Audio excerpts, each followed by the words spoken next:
Salut Jeune Pousse, c'est Tom le jardinier. Cette semaine, j'en avais un petit peu marre de la grisaille de l'hiver. C'est donc pourquoi je me suis armé d'une belle collection de plantes un petit peu en fleurs, d'autres qui le viendront un petit peu plus tard, pour faire des jolies jardinières qui orneront soit les bords de mes fenêtres, ma terrasse, mon balcon, pour un petit peu casser cette grisaille.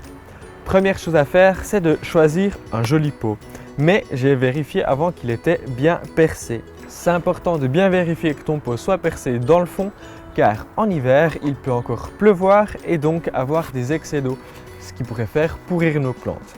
Autre chose, s'il n'y a pas de trou dans ton pot, tu peux les faire légèrement sur le côté. Par exemple ici, si ta bassine est un petit peu plus profonde, si ton pot est très profond aussi. Par exemple celui-là, moi je ferai des trous juste ici pour arriver à avoir une réserve d'eau. Cette réserve d'eau sera comblée par des billes d'argile par exemple pour pouvoir créer un drainage.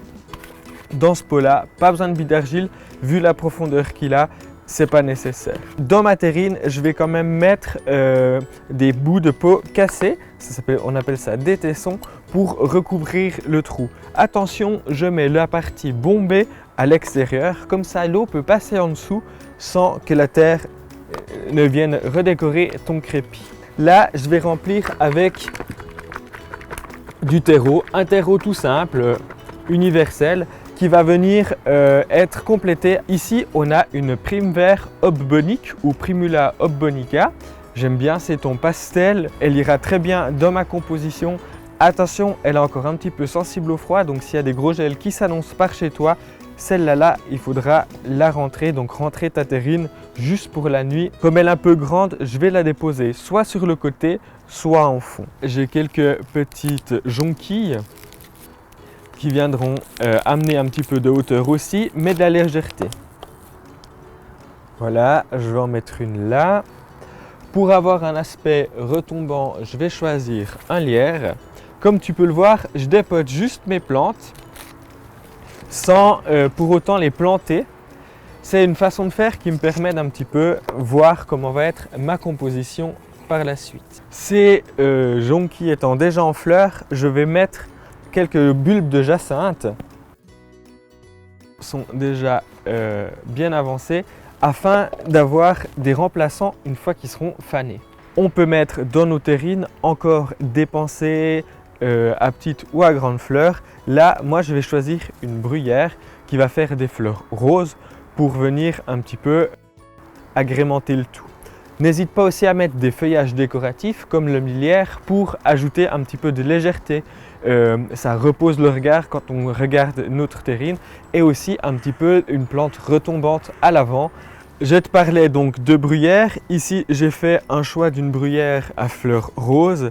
Elle n'est encore pas en fleurs, donc on voit ici tout plein de petits boutons qui viendront fleurir tout bientôt. Tu peux le voir, c'est extrêmement serré.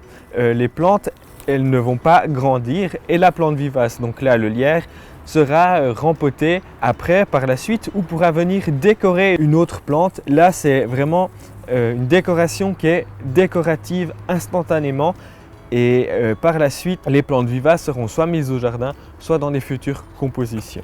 Par exemple, avec tes géraniums pour donner une décoration un petit peu originale et pas voir que les traditionnels géraniums rouges au bord de nos fenêtres. J'essaye de les mettre que les fleurs soient légèrement sur le côté.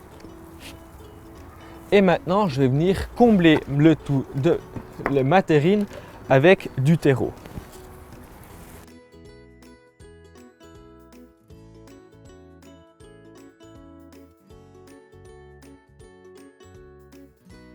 Je laisse toujours 1 cm d'espace entre le bord du pot et la terre pour que de cette façon, quand j'arrose, la terre ne s'enfuit pas et je peux arroser sans crainte. Donc voilà, ma terrine elle est terminée. Il ne me reste plus qu'à l'arroser et éventuellement de recouvrir d'un joli paillage. Ça permet d'apporter un petit peu de couleur aussi si tu ne veux pas voir la terre. Il ne me reste plus qu'à te souhaiter bon jardinage. À la prochaine pour une nouvelle vidéo. Ciao jeune pousse!